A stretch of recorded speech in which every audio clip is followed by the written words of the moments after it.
पिछले 3 साल में हमने 4 आईसीसी इवेंट खेले और सबसे दिलचस्प बात यह है कि टीम नहीं बदल रही। चंद चेहरों के अलावा हम एक ही टीम के साथ मैदान में उतरते हैं, नतीजा वही रहता है। इसलिए आज हमने अपने इस प्रोग्राम में अपनी टीम के तवज्जुह से कुछ आदाद शुमार इकट्ठे किए हैं, वो आपके सामने रखते हैं। 2023 वनडे क्रिकेट वर्ल्ड कप से T20 वर्ल्ड कप 2026 तक 2 क्रिकेटर ऐसे हैं जो 4 इवेंट्स में पाकिस्तान टीम का हिस्सा रहे हैं, और वो हैं टीम के सबसे तजुर्बेकार बैटर बाबर आजम और फास्ट बॉलर शाहीन शाह आफरीदी। इसके अलावा जारह मिजाज batter Fakhar Zaman, leg spinner Shadab Khan, fast bowler Haris Rauf, wicket keeper batter Mohammad Rizwan और साइम अयूब और नसीम शाह ऐसे क्रिकेटर्स हैं जो इन 4 आईसीसी इवेंट्स में टीम पाकिस्तान का हिस्सा रहे हैं। अब इन सीनियर खिलाड़ियों की कारकर्दगी की बात भी कर लेते हैं। टीम के सबसे तजुर्बेकार क्रिकेटर बाबर आजम ने वर्ल्ड कप 2023 और चैंपियंस ट्रॉफी 2025 में 11 वनडे मैच खेलकर मजमूई तौर पर 407 रन बनाए और T20 इंटरनेशनल के वर्ल्ड कप में वो 10 मैचों में महज 105 के स्ट्राइक रेट से 213 रन बना सके। शाहीन शाह आफरीदी ने वर्ल्ड कप 2023 और चैंपियंस ट्रॉफी 2025 में 11 वनडे मैच खेलकर 20 विकेटें हासिल की और वो T20 वर्ल्ड कप में 9 मैच खेलकर सिर्फ 13 विकेटें अपने नाम कर सके। लेकिन इन दोनों क्रिकेटर्स की ज़्यादा अच्छी कारकर्दगी कमज़ोर रैंकिंग की टीमों के खिलाफ रही। Allrounder Shadab Khan world cup 2023 में 6 मैच खेलकर महज से 121 रन बना सके और वो सिर्फ 2 खिलाड़ियों को ही आउट कर सके, और आखिरी 2 T20 वर्ल्ड कप में वो 11 मैच खेलकर सिर्फ 5 विकेटें अपने नाम कर सके और उनके रन्स की तादाद भी 162 रही। फ़खर जमान को वर्ल्ड कप 2023 में महज 4 मैच खिलाए गए, लेकिन उन्होंने 73 की औसत से 220 रन बनाए, जिसमें उनकी एक सेंचुरी, एक निफ सेंचुरी शामिल थी। अलबत्ता चैंपियंस ट्रॉफी 2025 में वो सिर्फ 1 मैच खेल सके और 24 रन बनाने में कामयाब रहे, क्योंकि फील्डिंग के दौरान वो ज़ख्मी हो गए थे। लेकिन आखिरी 2 T20 वर्ल्ड कप में उनकी कारकर्दगी इंतहाई मायूस कुन रही। वो 7 मैच खेलकर सिर्फ 142 रन कर सके। अलबत्ता उनका स्ट्राइक रेट 161। मोहम्मद रिजवान की बात करें तो T20 वर्ल्ड कप 2023 में 9 मैच खेलकर 395 रन बनाने में कामयाब रहे, लेकिन बतौर कप्तान चैंपियंस ट्रॉफी में वो सिर्फ 2 मैच खेलकर 49 रन बना सके। T20 वर्ल्ड कप के 2 इवेंट्स में वो 2024 के एडिशन में टीम का हिस्सा रहे, जहां 4 मैच खेलकर 110 रन बना सके। फास्ट बॉलर हारिस रऊफ़ ने वर्ल्ड कप 2023 और चैंपियंस ट्रॉफी 2025 में 11 मैच खेलकर 18 खिलाड़ियों को आउट किया। T20 वर्ल्ड कप 2024 में हारिस रऊफ़ ने 4 मैच खेलकर 7 और विकेटें अपने नाम की, जबकि 2026 वर्ल्ड कप में उनको टीम का हिस्सा नहीं बनाया गया। तो राशिद लतीफ़ साहब, ये हमारे खिलाड़ी बदल नहीं रहे। निज़ाम की हम बात कर लें, तब्दीलियों की हम बात कर लें, कोचेस की हम बात कर लें, टीम मैनेजमेंट की हम बात कर लें, हमारी क्रिकेट इंडिविजुअल ब्रिलियंस के ऊपर डिपेंड करती है। लेकिन जिन खिलाड़ियों की मैंने ख़ास तौर पर बात की है, उनकी इंडिविजुअल ब्रिलियंस इन 3 सालों में 4 इवेंट में नज़र नहीं आ सकी। इसमें सिलेक्शन कमेटी कौन सी थी 2023 में, याद है आपको कुछ? 2023 में इंज़मामुल हक की सिलेक्शन कमेटी थी और एशिया कप की कारकर्दगी पर उनको बताया गया कि आपने शादाब खान को नहीं लेकर जाना, लेकिन वो बज़िद रहे और कप्तान बाबर आजम शादाब को लेकर गए और उसामा को बाहर बिठाया गया और अबरार को ट्रैवल रिजर्व में रखा गया।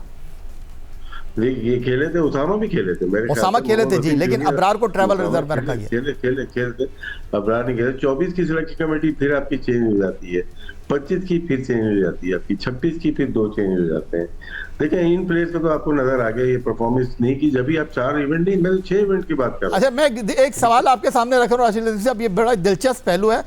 सिलेक्शन कमेटी तब्दील हो रही है, प्लेयर नहीं तब्दील हो रहे। वही तो मैं बोल रहा हूँ। मेरा मतलब कि या तो बोर्ड की इंस्ट्रक्शन है, फिर तो भाई कैसे हो सकता है? या तो कॉन्फ्लिक्ट ऑफ इंटरेस्ट है, फ्रेंचाइज के लोग ही सिलेक्शन कमेटी में होंगे। अभी अभी अभी कौन कौन है, जरा देखिएगा किस फ्रेंचाइज से हैं, मुझे आप अभी उंगलियों पे बता दें। आकिब जावेद हैं, सरफराज हैं, मिसबाउल हक हैं, लेकिन मिसबाह और होंगे कोयटा के लिए सरफराज काम कर रहे होंगे इस PSL में भी जी, डायरेक्टर है। दलमी के लिए काम कर रहे होंगे मिसबाह। और कौन है? वहाब कोयटा, नहीं वहाब तो उसका है। तो भाई ये कौन सही करेगा? मैं और आप शो से सही नहीं करेंगे। ये तो कॉन्फ्लिक्ट ऑफ इंटरेस्ट साफ नजर आ रहा है। इंडिया में है ऐसा? नहीं है ना। तो पहले ऊपर से सही करें। प्लेयर्स तो देखें, सिलेक्ट इन्होंने सिलेक्ट किया है ना, मैंने और आपने नहीं किया। तो ऊपर से बोर्ड की पॉलिसी चेंज होगी।